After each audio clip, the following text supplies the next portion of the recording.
आप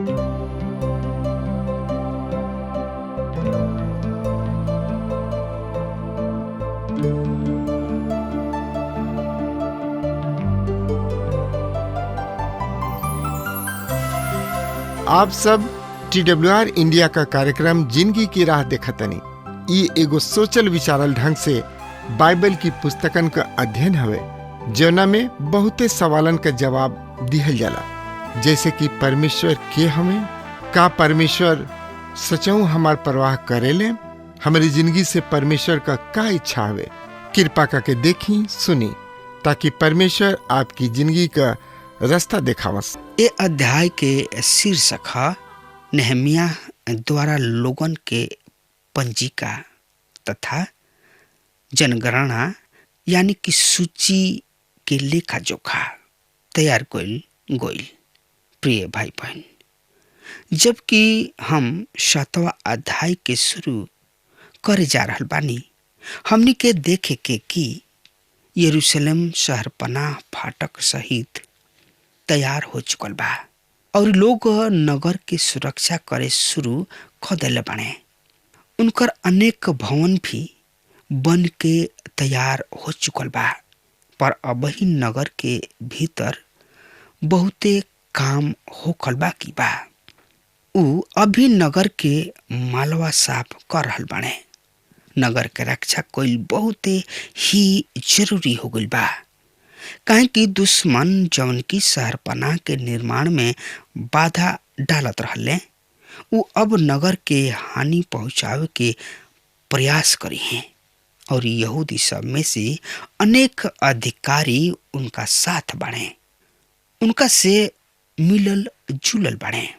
इन परिचय के साथ 7वां अध्याय के शुरू कर रहल बानी। प्रिय मित्र, तो एकरा बारे में जानकारी खातिर वह हमरा संगे आपन पवित्र शास्त्र बाइबल निकाल ली। नेहमिया की किताब 7 अध्याय 1 से 4 पद एह तरी से बता रहल बा।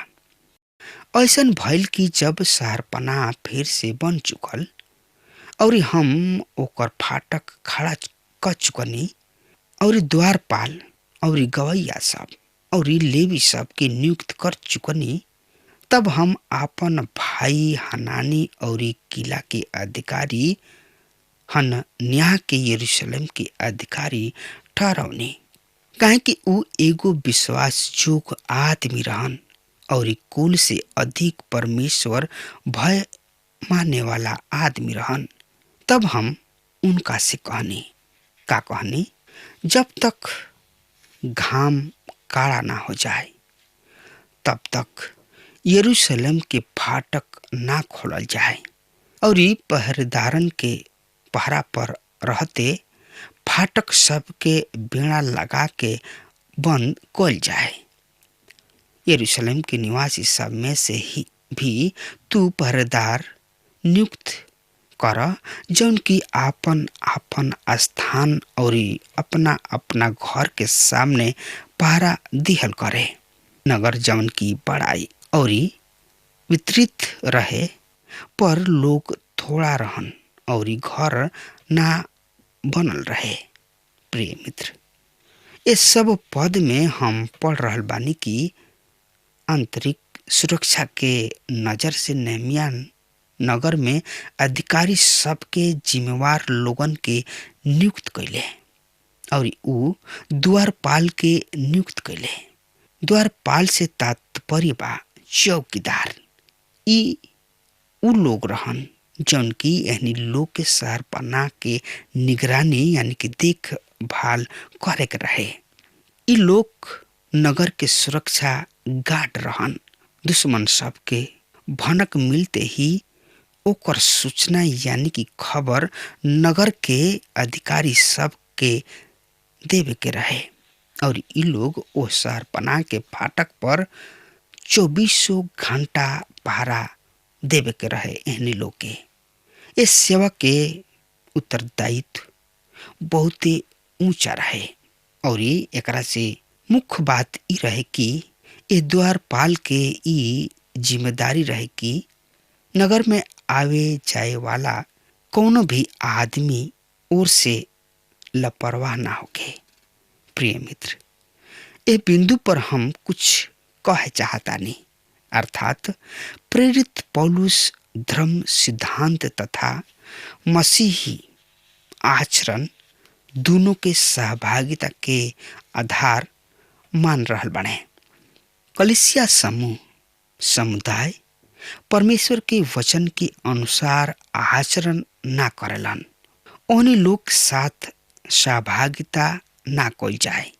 उचित और ठीक धर्म सिद्धांत उहे ह जौन की प्रेरित सबके रहे। हमन के ओकरे पालन करे के चाही और जे एकर पालन करेला ओकरे साथ सहभागिता भी करे के चाही और एकर संबंध में विश्वासी सब जन के कड़ा सावधानी बरते के चाही। दूसरा शब्द में कहल जाए, कड़ा सावधानी रखे के बहुते जरूरी बा। कौनो अन्य विश्वासी से सहभागिता भंग करे के अर्थ ई नइखे कि हमनी के ओहनी लोग के न्याय बन जाई जा और न्याय ही कर लगी जा और ओहनी लोग के दंड के घोषणा करे लगी जा। मित्र, ये तरीके बात पौलुस यहाँ नेखन बता रहल। प्रेरित पौलुस नौजवान प्रचार तीमुथियुस के ए तरी लिखताणे। दूसरा तीमुथियुस 2 अध्याय के 19 पद में, फिर भी परमेश्वर के पक्का नेव अटल रहेला जकरा पर इच्छाप लागल बा। परमेश्वर अपना लोगन के पहचानेलन और हर एगो जौन की प्रभु के नाम लेला उ दुष्टता से बचल रहेला। प्रिय मित्र, और हमरा आशा बा कि रउआ हमरा के गलत ना समझब। हमरा से कहल गइल बा कि हमनी के जौन की विश्वासी जन हई जा, हमनी के ओ लोगन के ओर से लापरवाह ना होके के चाही जौन की हमनी के संगति में आवेलन और फिर चल जाले, काहे कि हम कौनो नामधारी के साथ सहभागिता तथा मेल जोल नहीं कर सकत। ध्यान दही, प्रेरित पौलुस पहल का कुरिन्थियों 5 अध्याय के 11 पद में एह तरी से लिखल बा, पर हम सही में ई लिखल बा कि यदि कोनो भाई बहका के बेविचारी, लालची, लोभी, मूर्ति पूजा, गारी गलौज देवे वाला, पियक्कड़ या लुटेरा होखे त ओकर संगति मत करीह, वरन ऐसन आदमी के साथ खाना भी मत खइह। यद्यपि हमनी के धर्म सिद्धांत के प्राथमिकता तथा पहल का स्थान देवे के चाही। सहभागिता के आधार धर्म सिद्धांत रहल बा, पर यहाँ पौलुस आचरण के सहभागिता भंग करे के आधार बता रहल बने। हम नहीं जानत कि परमेश्वर शैतान कौन है, पर परमेश्वर पिता अपना संतान के खूब बढ़िया तरी जाना तड़े। परमेश्वर हमने के केहू के विरुद्ध आत्मिक अभियान छेड़े के नहीं खन कह रहल। परमेश्वर पिता कह रहल बाणे, तोहनी लोग ऐसना सबसे सहभागिता भंग कर द, मेल जोल एकदम मत कर। यहाँ मुख्य बिंदु सहभागिता भंग कैल नहीं खे, वरन एगो विश्वासी के बहुते सावधानी से रहे के बा। सहभागिता के विषय के गंभीरता के साथ लेवे के बा। निरंतर सतर्कता आजादी के सत्य है। नगर के सुरक्षा के खातिर सुरक्षा गार्ड नियुक्त कैला के साथ नेहमिया गवैया बजवैया के ठीक कैले। मित्र, आगे आवे वाला अध्याय में हमने के पढ़े के कि परमेश्वर के सामर्थ के आत्मा और एक और अर्थ कि विश्वासी सबके समूह के आनंद करे के चाहिए, पर हम देख रहल बानी कि ई आनंद कलीसिया से अनुपस्थिति रहेला।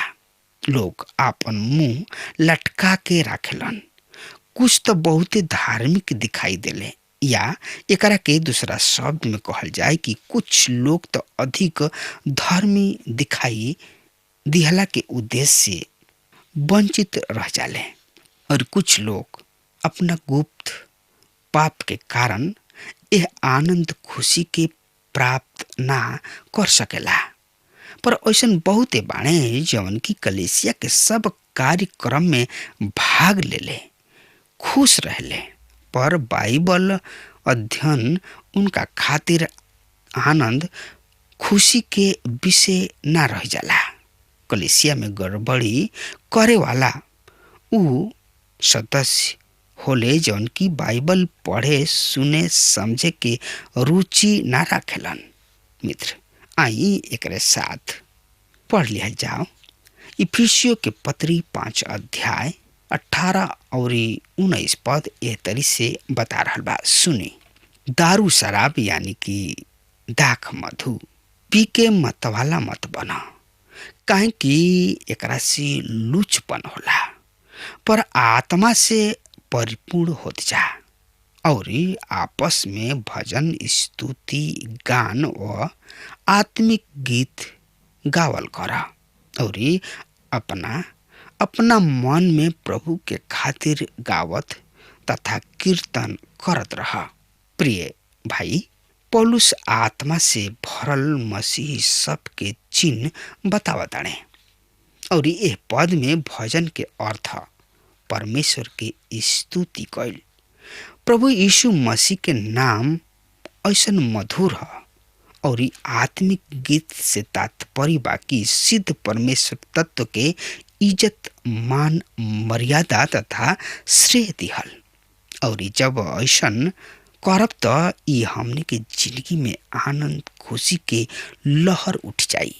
गवैया सब के अतिरिक्त नेमिया लेवी सब के भी नियुक्त कैले, उन्हीं लोग के परमेश्वर के सेवा करे के रहे। दूसरा पद में पढ़नी हजा कि हनानी नेमिया के खास तथा सगा आपन भाई ना रहन, उ नेमिया के इस्राएली भाई रहन। उ हनानी और हननिया के यरूशलेम नगर के अधिकारी नियुक्त कैले, काहे कि उ विश्वास जोग और परमेश्वर यहोवा के भय माने वाला आदमी रहन। नेहमिया कौना आधार पर हनानी के ऐसन बड़ पद दिले? का उ कोनो ज्ञानी और बुद्धिमान आदमी रहन? का उनका किने कोनो बड़ डिग्री रहे? का उ कोनो बड़ शिक्षित आदमी रहन? पवित्र शास्त्र बाइबल हमनी के ऐसन कोनो बात ना बतावले। ये सब के बारे में उ विश्वास जोग आदमी रहन। उनकर सबसे बड़ उपाधि, सबसे बड़ डिग्री इहे रहे कि उ प्रभु के भय मानत रहन और प्रभु में हर दिन बढ़त रहन। उ विश्वास जोग आदमी रहन। और दूसरा योग्यता ई रहे कि उ परमेश्वर के भय माने वाला आदमी रहन।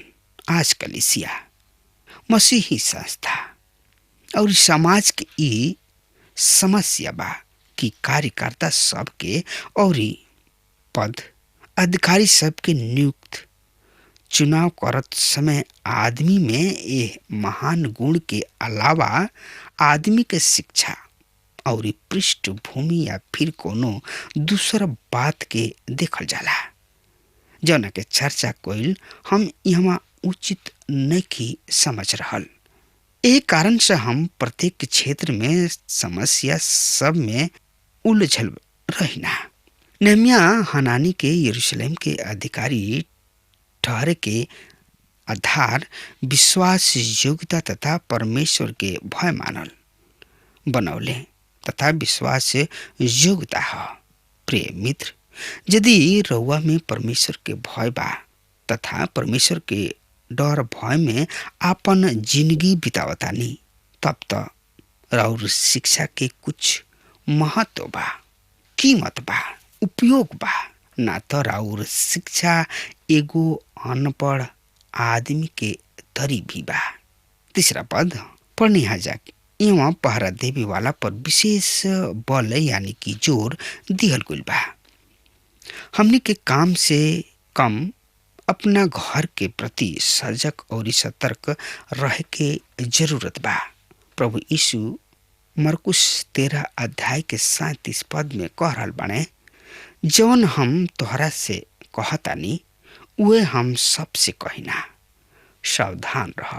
प्रिय भाई बहन, सही में हर एगो विश्वासी जन के ऐसन व्यवहार होखे के चाही। सावधान। शेष अध्याय में हमनी के यरूशलेम लौट के आवे वालन के वंशावली के बारे में पढ़े के। यही अध्याय के 5 से 7 पद एह तरी से बखान कर रहल बा, सुनी। तब हमार परमेश्वर यहोवा हमारा मन में ई बात डालने कि रईसन और अधिकारी सब और लोगन के अपना अपना वंशावली के अनुसार गिने जाए खातिर जमा करी। और हमरा ओह लोगन के वंशावली के विवरण मिलल जौन की पहले यरूशलेम लौट के आयल रहन। ओकरा में एह तरी लिखल बा, ए प्रांत के जौन लोग के बेबीलोन के राजा नबूकदनेस्सर गुलामी बना के ले गइल रहन, ओहनी लोग में से जौन की गुलामी में से छूट के यरूशलेम और यहूदा के अपना अपना शहर के लौट आवे, उ निम्नलिखित हमें। उ जरूब्बाबेल, यीशु, नहमाया, जकरिया, रमया, नहमानी, मोर्दके, बिलशान, मिस्पेरेत, बिगवे, नहूम और बाना के साथ अइले। इस्राएल के प्रजा के आदमी सब के संख्या रहे। प्रिय मित्र, यह वंशावली के हम इजरा के किताब के 2 अध्याय में भी पढ़ चुकल बानी जा, यानी कि पाई ना जा। और वह कहब कि दोबारा लिखे में समय और कागज और स्याही खर्चा करे के का अर्थ बा। प्रिय मित्र, पवित्र शास्त्र बाइबल बतावले कि धर्म के स्मरण सदा तक बनल रही।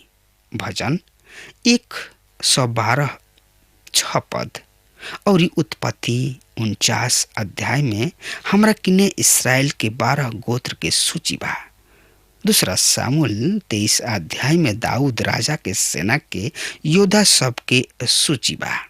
यहाँ नहमिया 3 अध्याय में एगो अन्य सूची है। मित्र, अब हमार समय खत्म हो रहा बा, तब तक खातिर रुआ हमरा के आज्ञा दी। परमेश्वर रुआ के बहुते बहुते आशीष देस। आमीन। हमके विश्वास बा कि ई कार्यक्रम आप सब खातिर फायदेमंद सिद्ध भइल हुई। हम चाहतनी कि आप सब अपन अपन आशीष हमरों से बांटी। अगर आप सब के लगे बाइबल से चाहे आपकी निजी जिंदगी से कोनो सवाल होके, चाहे कोनो समस्या खातिर प्रार्थना करावे चाहतनी, तो हमारी फोन नंबर पर जरूर संपर्क करें। परमेश्वर आप सबके बहुत आशीष प्रदान करें और आज का दिन आप खातिर सुखद बनावे।